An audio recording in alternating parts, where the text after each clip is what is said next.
this computer.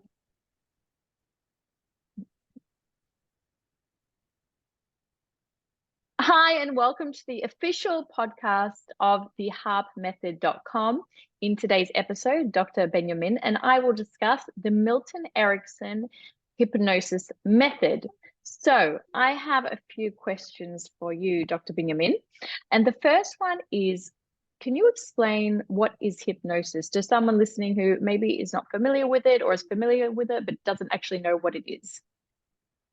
Yeah, hypnosis is a focused concentration. It's different from meditation, which is also focused meditation. But in hypnosis, we're using words, primarily words. But we're going to get into that a little bit later because it doesn't necessarily need to be words. It can be sounds as well.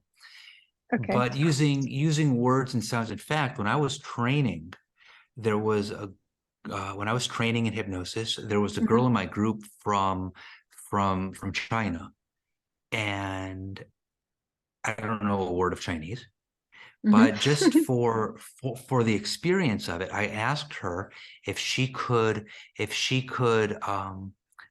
do a hypnosis session on me, with me, for me, whatever, however those words come into play, that just in Chinese. So I shouldn't understand a word of it. I should not understand a word, but her way of speaking, there's a certain flow of the unconscious. And when we tap into that flow and speak in a certain way, the way of the unconscious, sort of monotone, but monotone that's also very intriguing and very relaxing. So Hypnotizing, maybe. Hypnotizing, right? Hypnotizing, right? Exactly. And so it made sense to me that it shouldn't really matter what language the hypnosis is in. If it's, of course, it is going to be more effective if it's a language you understand, but just to induce somewhat of a trance would work in Chinese, being that I don't understand Chinese. And I can't say that it was the most. I can't say it was the deepest trance I've ever been in, but it was a trance. It was a trance, and it was fun. It was very, very fun. And then, of course, there's another hypnotic induction where just words are spoken, just sort of words that don't really have any coherence one to the other. For instance, Indonesia, Paris, seesaws, slides, green leafy trees. I don't know. Just continue on like that. But things that don't really have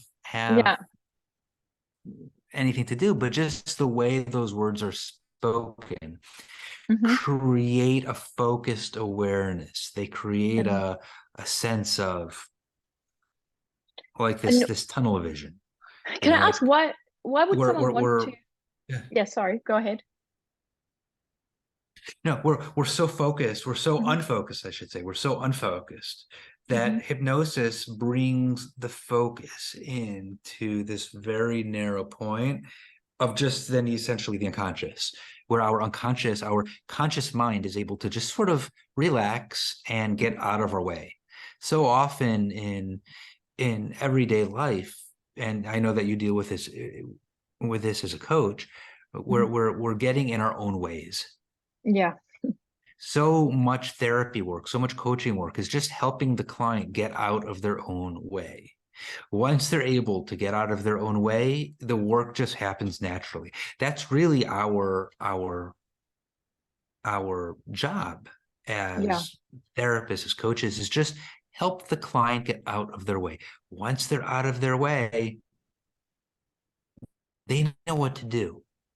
They know where they need to go. We don't know. They're the experts on their lives.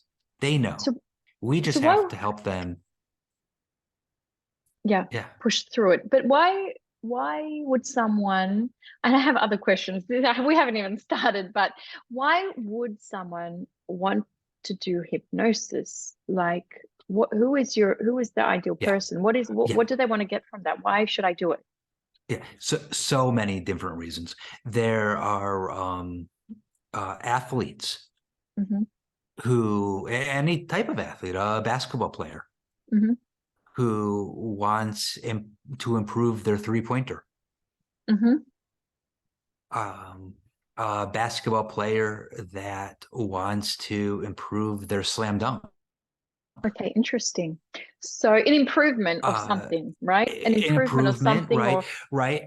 And how does it happen? Through that Mhm. focusing, that mental, once they know, and that once they can do it in Amazing. their minds, once they can do it in their minds, they can, once they can get that three-pointer in their Yeah, mind, they yeah. can Like do it. They Jordan. can do it on the court. Yeah, Jordan he did did that, it. right? He did it in his mind. He knew how he could just jump up in his mind and just. Now it's interesting. Jordan bought a minor league baseball team. Hmm. Okay, and because his dream was not to be a basketball player, he was just really the Good at it. best. I bet he Yeah. was the best at Yeah. it. Yeah. Yeah. Yeah. Really good. But he didn't want to be a basketball player. He wanted to be a baseball player, Yeah. but he wasn't very good at it. He was terrible. Yeah. And no major league team would take him, even though he was Jordan on the court. They'd sell a few tickets because they wanted to, like, the novelty would See be him. over, and that Hmm. would be that. Yeah. The only way to be on the field was to buy his own minor. The minor leagues wouldn't take him. So the only way to get him on the field, the only way for him to get himself on the field was to buy a minor league team. And he had the money to do it. So he did Yeah. it. He bought a Yeah. minor So league funny. team. He took a year off of at least his plan was never to go back. His Yeah. plan I was never to go remember. back to the court, but to Yeah. prove to the world that he could play baseball. And he took off at least a year from the court, trained with the baseball players, and he was just so awful. He was It wasn't for so him. bad.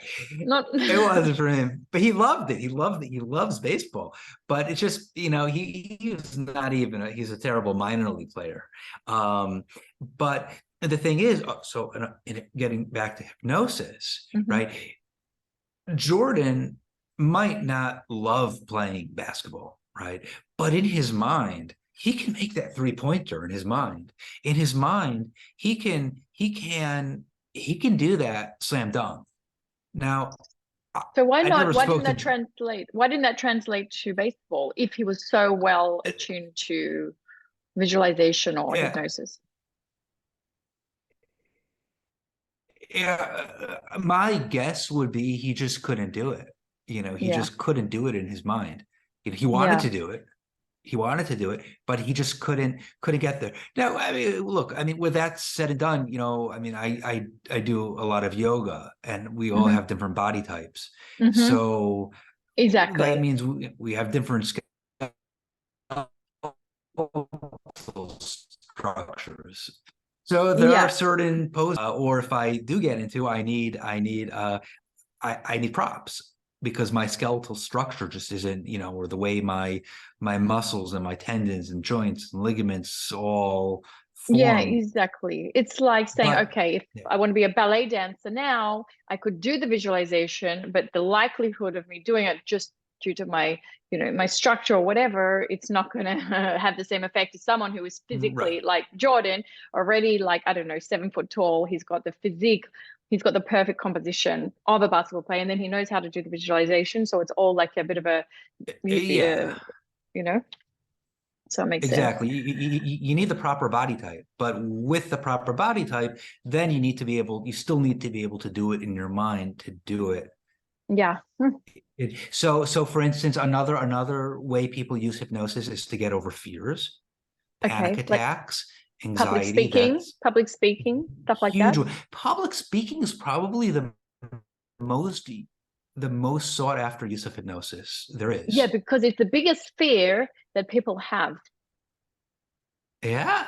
Hmm. So that's what, that's what I understand. But it's just, I have fears that probably nobody else in the world has other than myself.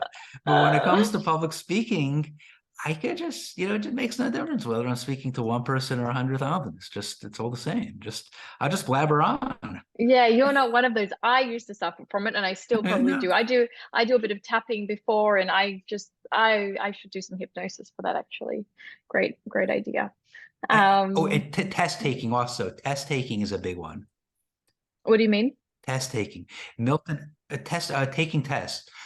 Milton Erickson. Well, we didn't get to Milton Erickson yet, Hmm. but Milton Erickson had a son-in-law Hmm. who went to University of Arizona Law School and the took the bar exam and failed it. Hmm. Okay. Took the bar exam a second time and failed it. It was something like 3 strikes, you're out, at least for a number of years. Hmm. So it was a real serious thing. And he went to his father-in-law.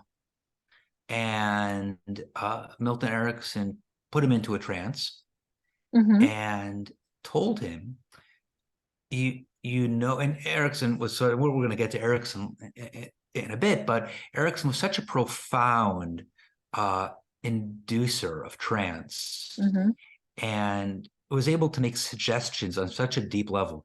He Wow. knew, but like the body type, right? Erickson knew his son-in-law knew the material, Okay. Hmm. right?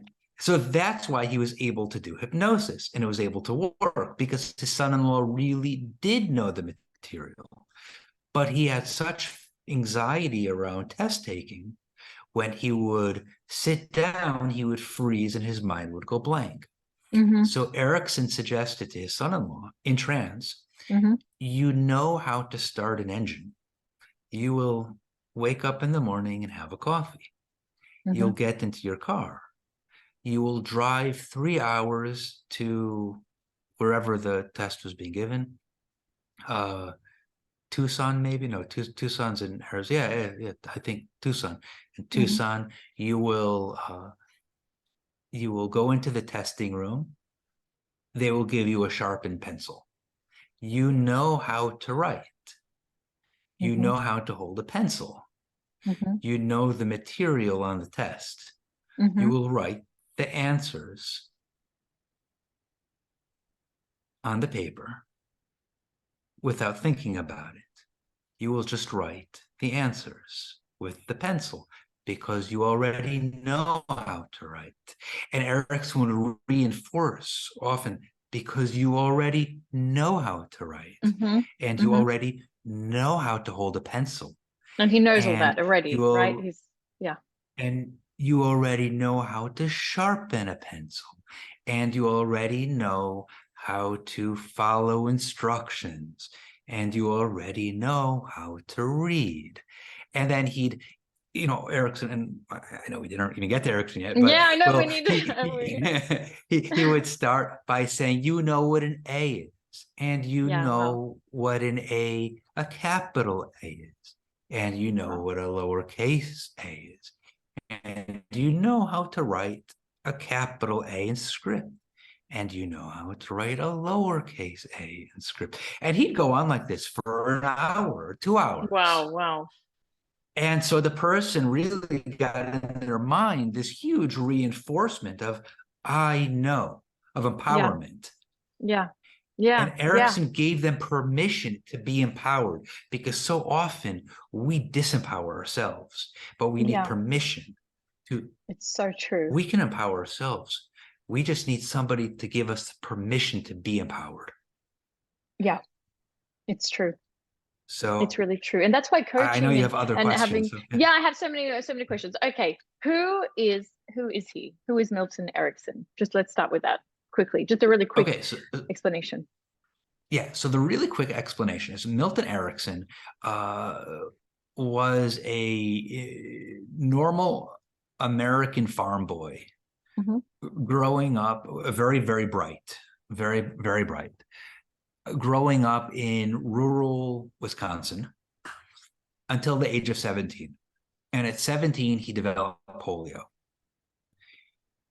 And he was lying in the hospital bed on the verge of death, and he heard the doctor say to his mother, if he makes it through the night, he's going to begin improving, but if he falls asleep, he'll never wake up.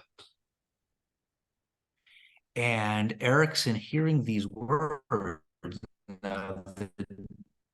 his mother and the doctor didn't know that he heard this.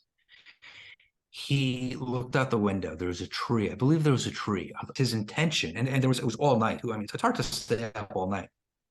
He focused his attention on a little spot on the tree and went into what he later, looking back on this episode, was a trance. Mm-hmm. He suggested to himself, you will not fall asleep. And then he just looked at this spot. I don't know if his eyes were open or closed during that entire time, but he was awake, focused, eyes open or closed, focused so intently on this spot of the tree.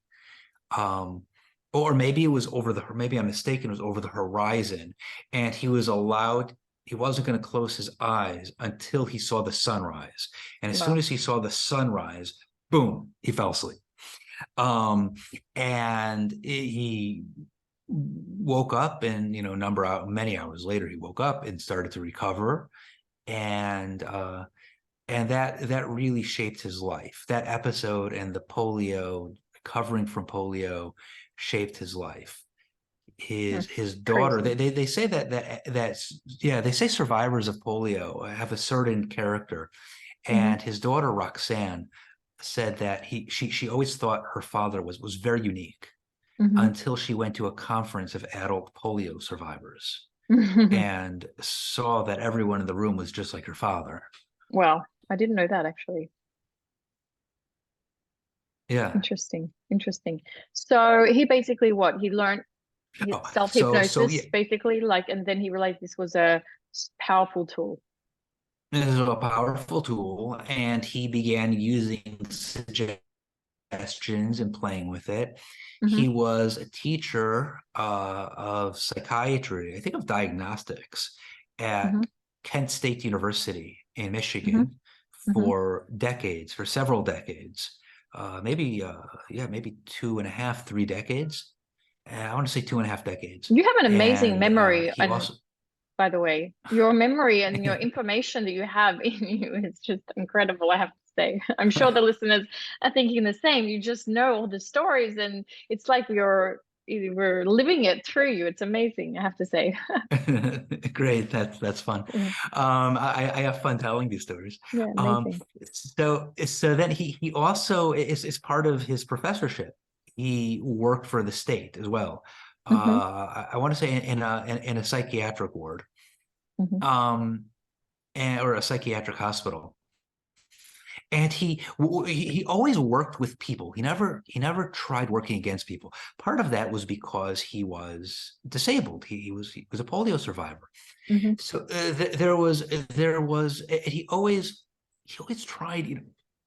It was about finding that, working with people, not working against them. So, for instance, when he was hired as I want to say the head of psychiatry at a certain hospital for a period of time, there was another doctor there. There's a physician there who was one of the CEOs or one of the directors, whatever, who was very.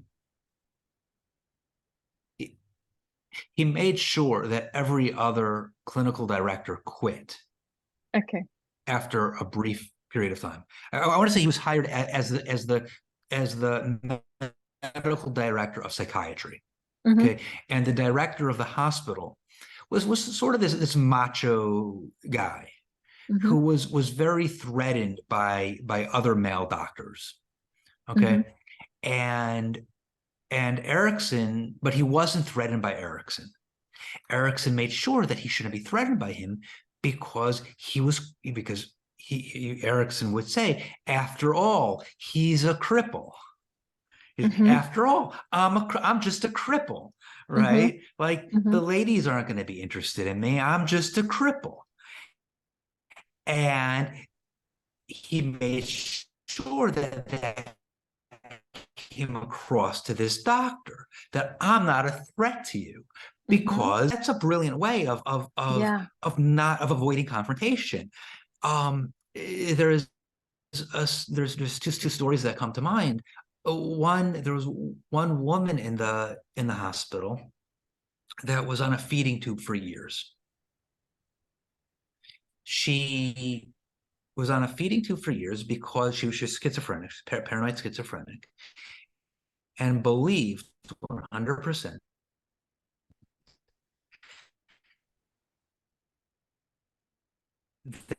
that she didn't have a stomach. Oh, wow. You would never know.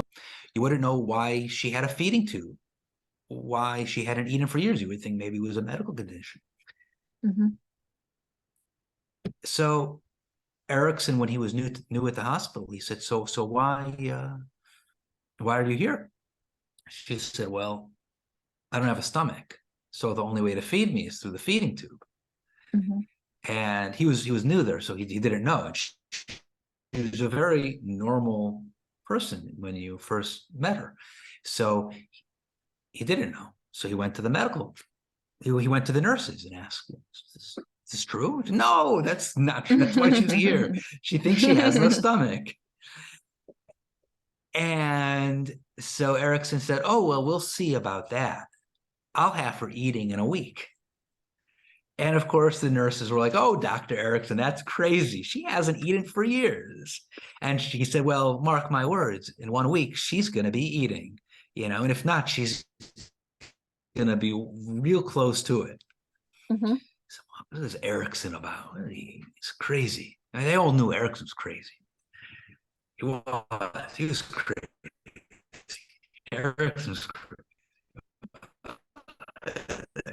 Tell, we only have half an hour, and these stories could go on.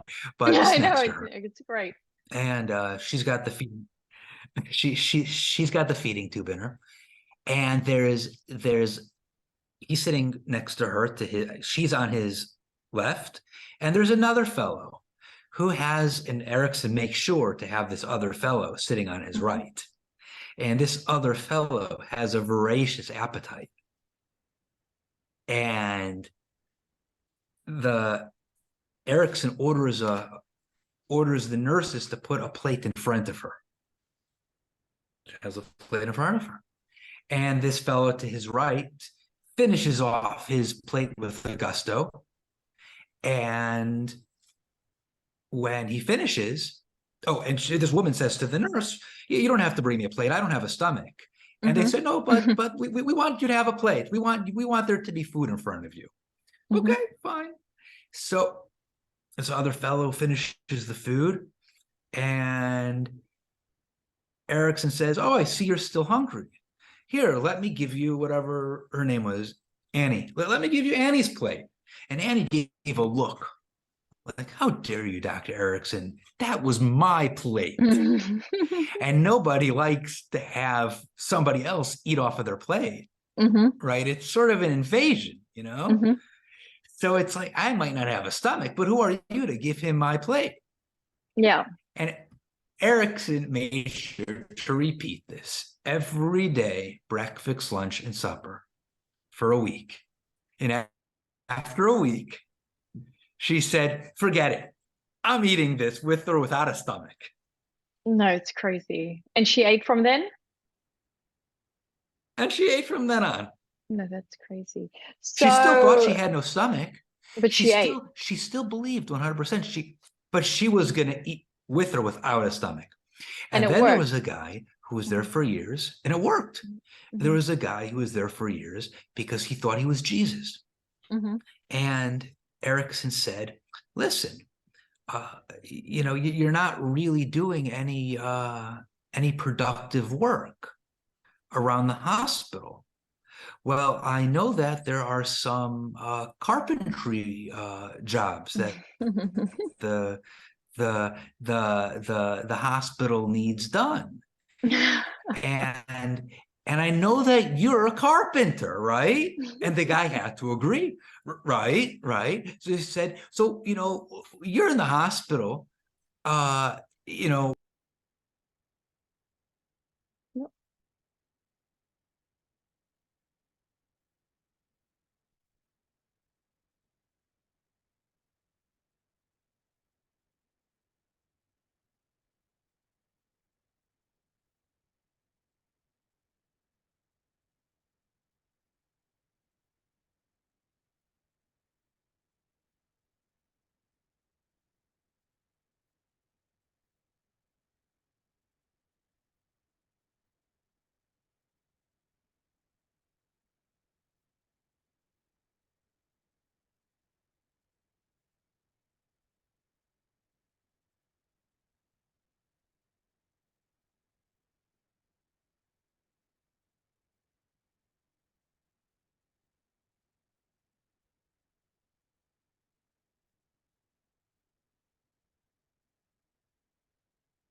Lost you for a I'm so sorry. second. Yeah. No, that's okay. We kept recording, so when you we'll just edit that bit out.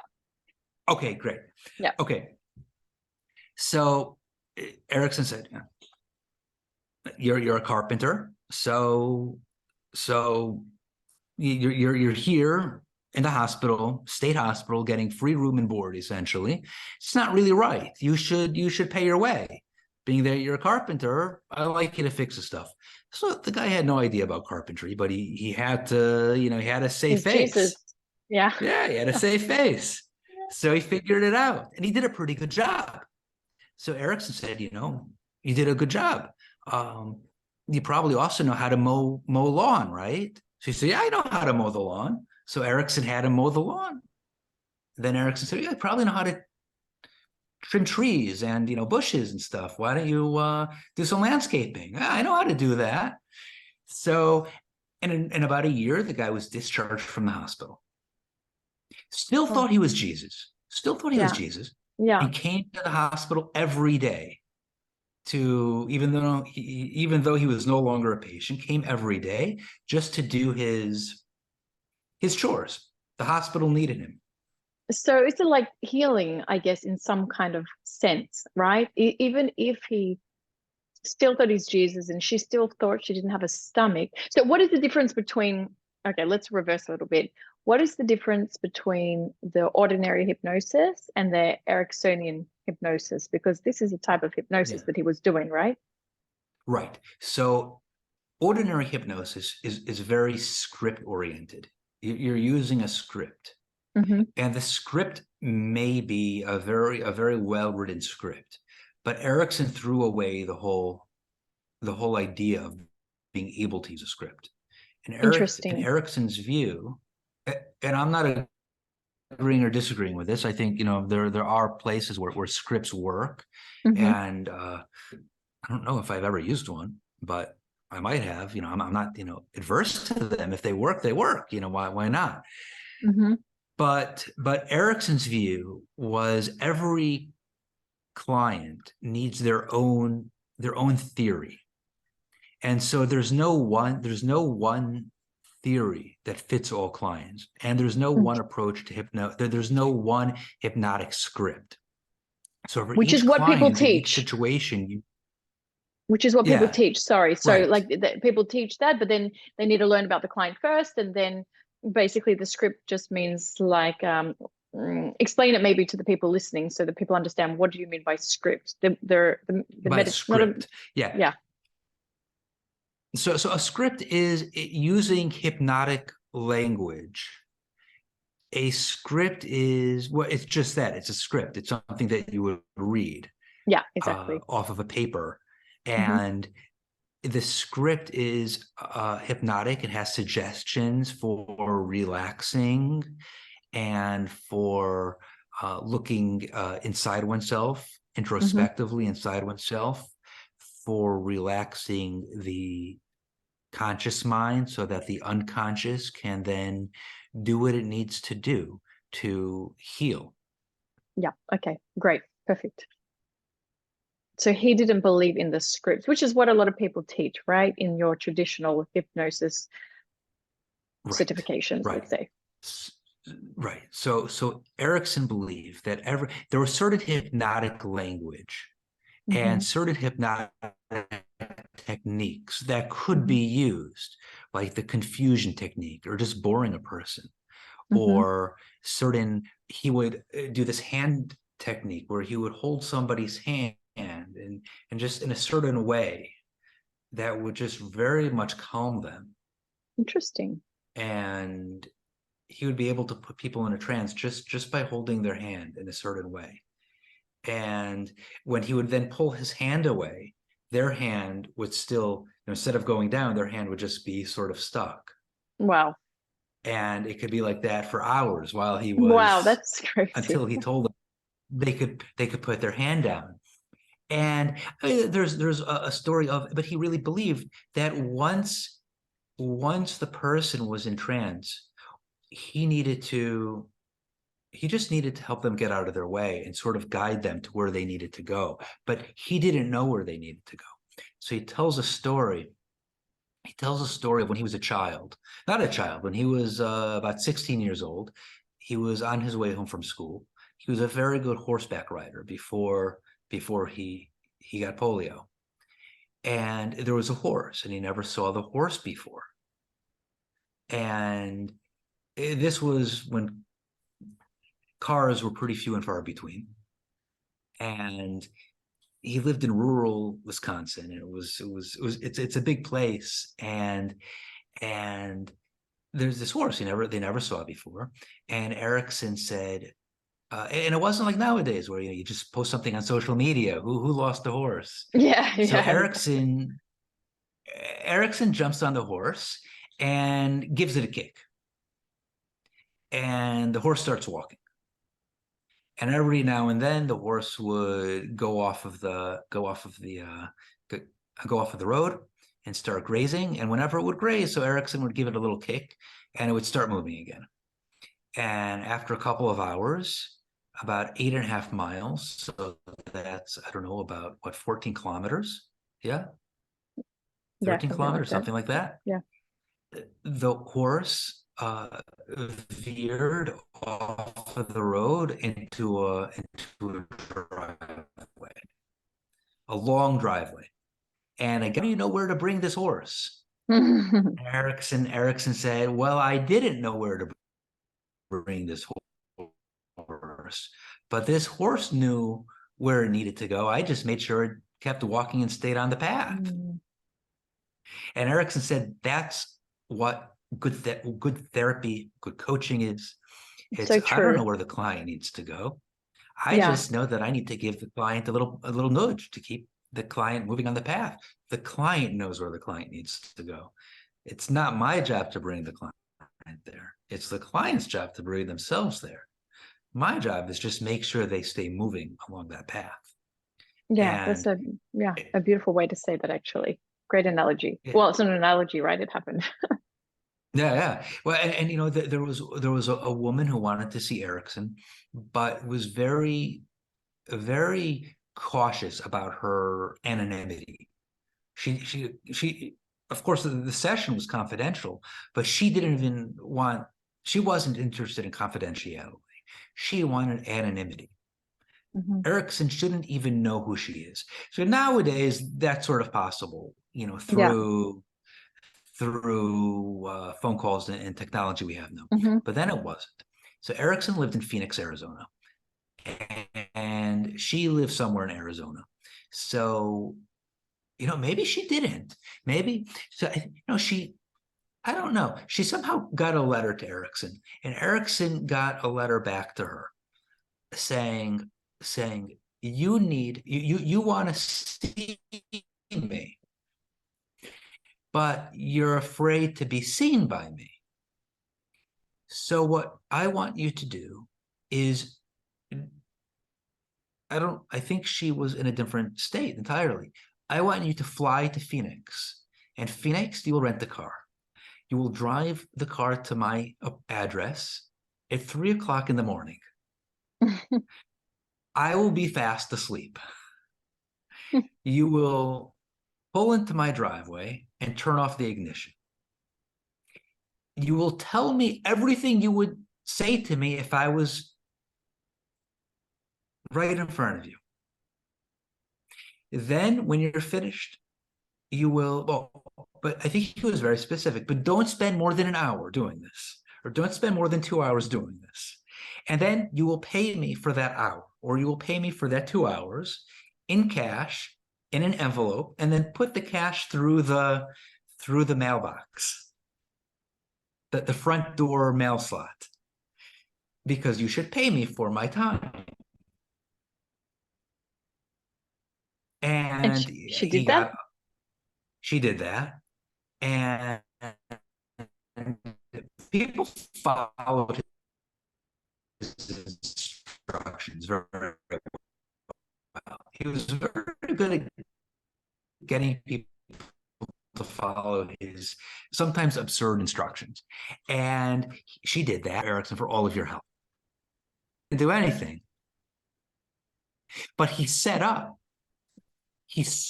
the entire thing. And then whatever she said, she healed herself, but because of his instructions and the guidance, right? It's crazy. Yeah. It's amazing.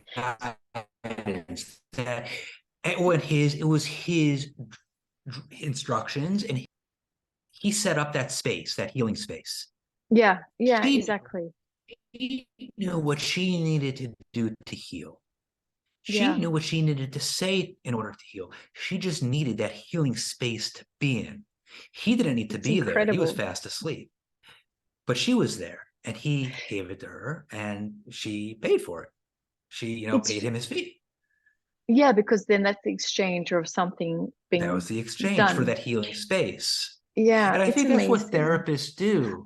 We're really, it's not about what we say, it's about giving the client the healing space to heal.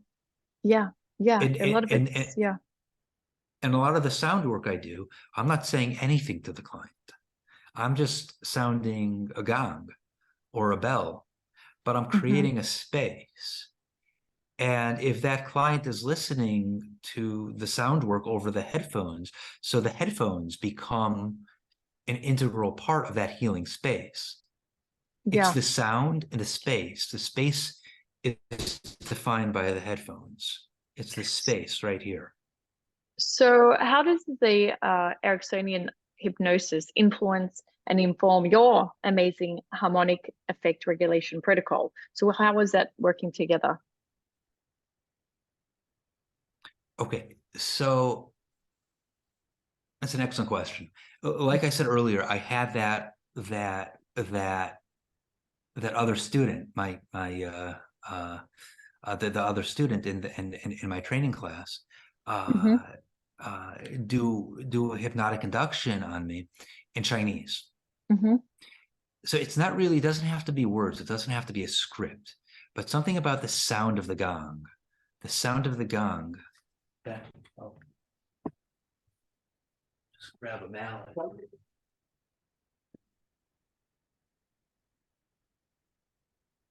Oh, we don't hear it because we can't hear it. No? Oh, a little bit. A little bit. You're probably waking your whole family up with your gong. It's very because of so everyone listening obviously can't hear it because of the sound reduction on this computer. Yeah. It's probably affecting it, but we can imagine that it's a beautiful sound. So are you saying that because his method of hypnosis was not through scripting, also the sound healing is not through scripting, it's through the space. It's the same concept, right? Well, it's through the space, but and also the sound of his voice, the sound of Erickson's voice was it was a very unique sound. It was in part because he had polio, and he also had polio a second time that he survived as an adult. So he had polio as an adolescent and as an adult, and that's actually as an adult he had polio, and that's why he had to leave Michigan where it's cold and moved down to Arizona where he started to teach hippie, I don't want to say hippies, but to teach sort of open-minded 1960s, 70s, early 80s Yeah. young people, young mental health professionals who are interested in doing things differently and learning from Alternative. somebody who had real wisdom and life wisdom and saw things in a different way. He would ask people, if you want to get from where you're staying to my house, what's the best way to do it? And they'd all give the most direct route. And Erickson would say, well, there's another way you could do it too. Instead of coming straight here, you could go in the opposite direction, further from my house. And eventually, to the, if you go, west, eventually you're going to get to the coast. And then you'll have to cross the coast. You'll be, on, the coast of, the Philippines or Japan or China, and then, or Korea, and then you continue on, past Asia and the Middle East, and, and then Europe, and then cross the Atlantic, and then again you're in the East Coast, and then, the East Coast, to the Midwest, to Arizona, and you'll probably learn a lot more that way than if you were just to Wow. come straight here. So this really sort of mind expanding Yeah, way amazing. of seeing things, Yeah. and and then he was sort of, excuse my language, but he was a bit of a ball buster, like he got people sometimes, Yeah. and I had some clients years ago, and I wouldn't repeat this. I wrote about it in my dissertation, Hmm. uh, in my doctoral dissertation. I wrote about this episode. Words, and actually, I stopped doing therapy as a result. It caused such a controversy, such a Wow. stir, Wow. that I stopped doing therapy entirely for a couple of years. Not Wow. because I got into any sort of trouble, but just because I caused such I upset so many people in the professional world that Yeah. I just decided, what do I need this shit for? Yeah. You Yeah. know? Yeah. Yeah. Yeah. Um, and I just walked away for a number of years. And what it was I had a couple Hmm. who came to see me, and they were fighting. They were fighting. And this is Ericksonian. They were very poor. They had very Hmm. little money. In fact, Hmm. I don't know what I charged them, but it was a very nominal fee, maybe $20. Yeah. It was very nominal. It was more just something. So they should pay something. Hmm. And the day before that, they were seeing me in my home office. And Hmm. the day before that, my wife said, listen, I'd really like you to clean the oven. And I didn't want to clean the oven. So this couple sits down, and they were bickering back and forth, back and forth. She's no good, he's no good. She's the bane of my existence. He's the bane of my existence.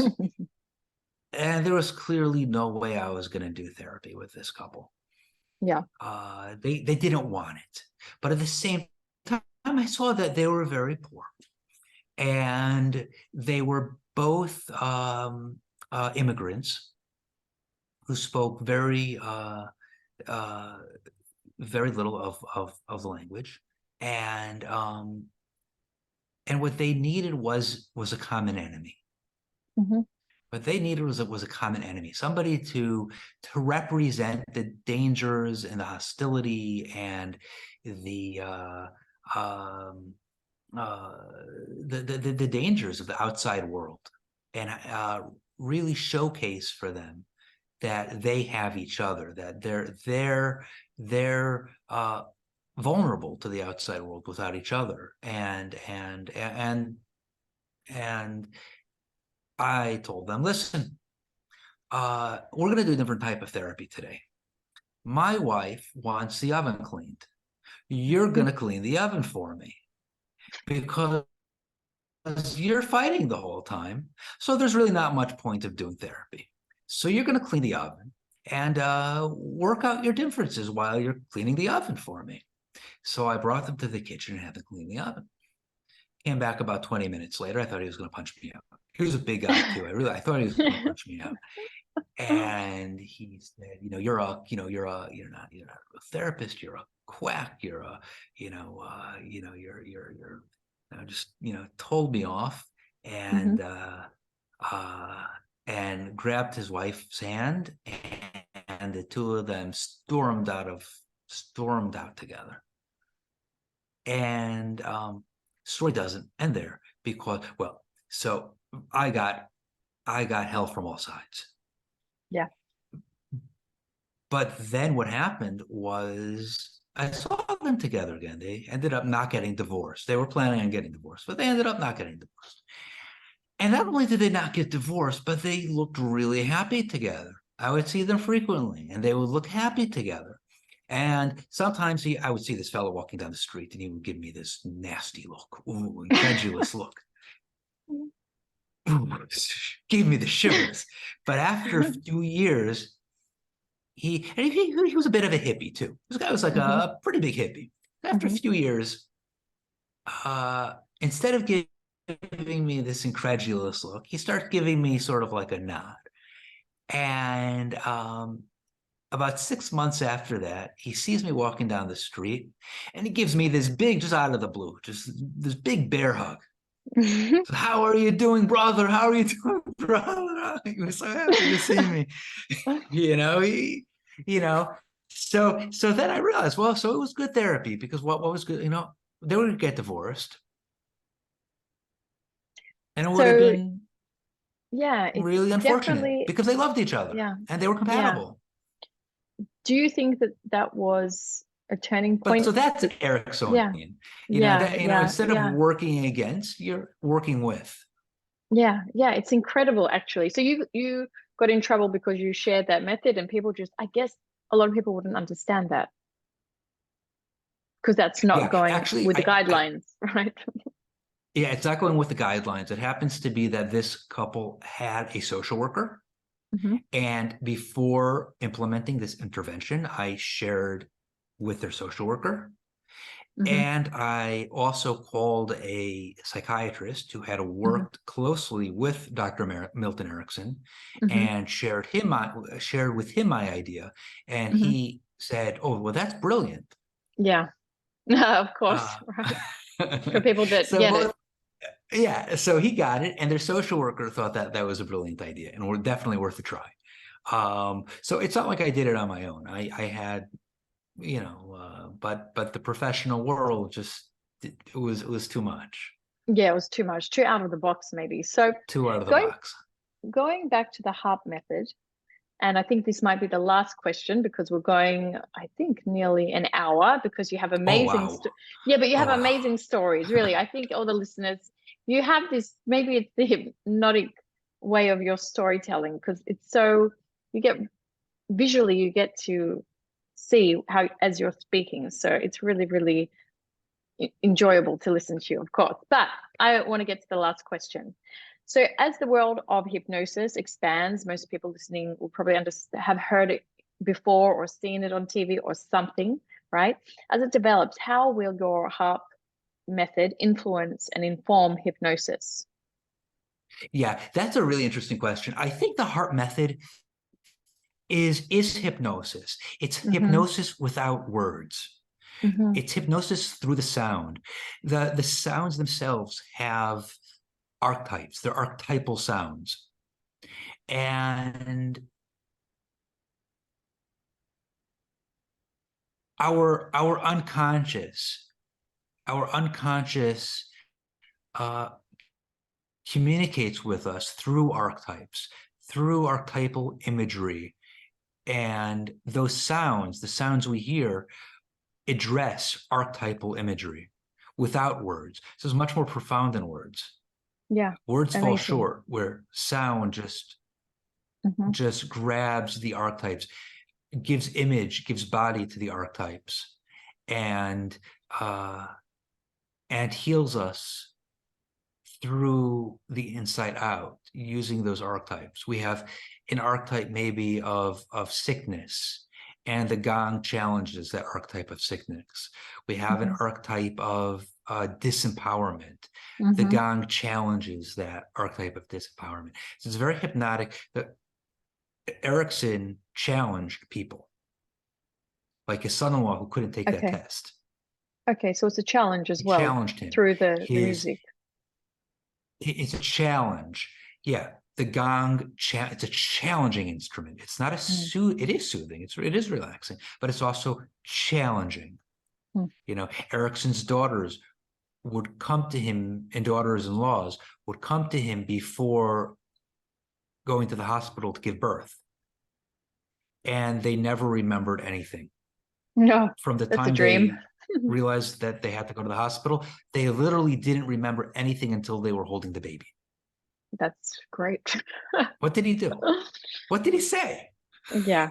Hey, he can do it. Other people have tried and they've not been successful. But the gong is similar. Yeah, the gong is similar. So if someone wants to start with the HARP method or learn more about it, do they just go to harpmethod.com? How can someone start this hypnotic, HARP method? Yeah. So the best way would be to go to the harpmethod.com. Amazing. And read the website and sign up for a course of sound healing. Amazing. Well, that has been extremely informative, very interesting, and I thank you so much for this amazing episode, like always, and I can't wait for our next one. Do we know what the next one will be on yet, or are we going to save it? You know, there's so many things. I was thinking maybe archetypes and the shadow, but you could surprise me. I don't mind talking on any topic, just like that, like sporadic, because I just babble. Yeah, it's very interesting. Ramble. Okay, well, so you can even surprise me. Save it. I don't even okay, I don't know. I'm not going to surprise you. We're going to surprise the listeners, and we'll talk about it. All right. We'll talk about it between us, and we'll let you guys know. Thank you so much for listening. Until next time, have a great day.